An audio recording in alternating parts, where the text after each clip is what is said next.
मुझे फिल्म बहुत पसंद है मुगले आजम, अच्छा ड्रामा है, अच्छी कहानी है, लेकिन जो दिखाया गया है उसका सच्चाई से कोई लेना देना दूर दूर तक नहीं है। हमारी प्रॉब्लम यह है कि उस जनरेशन से लेकर आज तक जो हमें पर्दे पे दिखा दिया गया, हमने इसको सच मान लिया। हमने कभी इतिहास के पन्ने पलटने की कोशिश नहीं की, हमने द ग्रेट मुगल मान लिया और यह नहीं सोचा कि जिसको हम द ग्रेट मुगल कह रहे हैं ये वही आदमी है जो आगरा के किले के सामने मीना बाजार लगवाता था और लड़कियां जाके पसंद करता था, अपने हरम में भेजता था। और फिर आप गलती करते हैं कि एक फिल्म बनाते हैं जिसका नाम है जोधा अकबर। मतलब जोधा अकबर, आप उसे लव स्टोरी की तरह प्रेजेंट करते हैं कि ये बड़ी शाश्वत प्रेम कथा है जोधा अकबर। वो तीसरी पत्नी थी, अगर यहां भी बात रुक जाती तो हम मान लेते कि चलो अच्छी लव स्टोरी थी। तीसरी पत्नी के साथ अकबर ने जिंदगी भर शादी का पवित्र बंधन निभा दिया। जोधाबाई के बाद 9 शादियां की हैं। कुछ इतिहासकार यह भी मानते हैं कि तकरीबन 36 शादियां की थी अकबर ने। यह कौन सी मोहब्बत थी? यह कौन सी मोहब्बत थी जो कभी रुकी ही नहीं? यह कौन सी मोहब्बत थी कि 1562 में अकबर जोधाबाई से विवाह करते हैं और 21 जून 1576 को पूरा मालवा उजाड़ देते हैं, बाज बहादुर को मार देते हैं, रानी रूपमती खुदकुशी कर लेती हैं क्योंकि रानी रूपमती के रूप का वर्णन सुन के यह आदमी पागल हो गया था। अकबर के बारे में यह सुनते रहते हैं कि भेष बदल के घूमते रहते थे। भेष बदल के घूमते थे, क्यों घूमते थे? भेष बदल के प्रजा का हालचाल जानने के लिए घूमते थे। यह तो झूठा इतिहास है जो हमें पिलाया गया है। सच यह है कि भेष बदल के हंटिंग ग्राउंड में घूमते थे, वो शिकार करने के लिए घूमते थे कि किसका शिकार करें।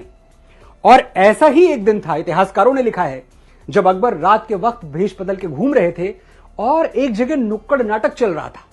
तो उस नुक्कड़ नाटक में जो कलाकार था वो रानी रूपमती की सुंदरता का वर्णन कर रहा था कि कैसे दुनिया में रानी रूपमती से ज्यादा सुंदर कोई और नहीं है।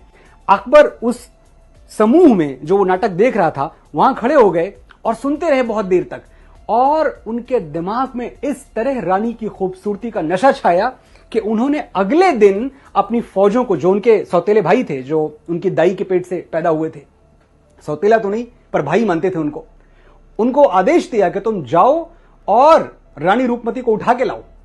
रानी रूपमती को लाने की, वो सती थी, रानी रूपमती थी, बाज बहादुर बहुत बहादुर थे। इन लोगों ने सरेंडर नहीं किया और अकबरी फौजों ने पूरा मालवा तहस नहस कर दिया। वो मालवा जो साहित्य का, संगीत का, लिटरेचर का, अदब का गढ़ था, जहां कोई बुराई ही नहीं थी। मैं ये कह दूं, अगर एक जो परफेक्ट स्टेट होता है, परफेक्ट ऑर्डर में स्टेट होता है, मालवा ऐसी जगह थी।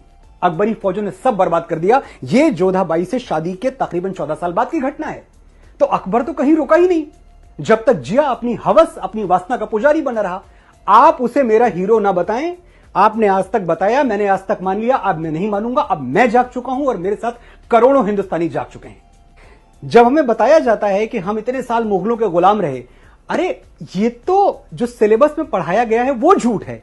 हमें कभी यह क्यों नहीं पढ़ाया गया कि हमीर सिंह ने, महाराजा हमीर सिंह ने मोहम्मद बिन तुगलक को 6 महीने बंदी बना के रखा? ये चैप्टर में कहां है? कौन सी टेक्स्ट बुक में यह पाठ है? हमें क्यों नहीं बताया गया कि महाराणा कुंभा ने खिलजी को महीनों कैद में रखा? हमें क्यों नहीं बताया गया कि महाराणा सांगा ने दिल्ली के सुल्तान इब्राहिम लोदी को खटोली के युद्ध में पराजित किया और बुरी तरह पराजित किया? हमें 7वीं सदी क्यों नहीं गिनवाई जाती, जब बप्पा रावल ने मोहम्मद बिन कासिम को ईरान तक दौड़ा दौड़ा के मारा था? ये सब हमें नहीं पढ़ाया जाता। हमें तो पढ़ाया जाता है कि भारत में मुगलों का राज था, जबकि उनकी सल्तनत तो भारत की सल्तनत नहीं थी, दिल्ली सल्तनत थी। यानी कुल मिलाकर दिल्ली के इर्द गिर्द राज करते थे।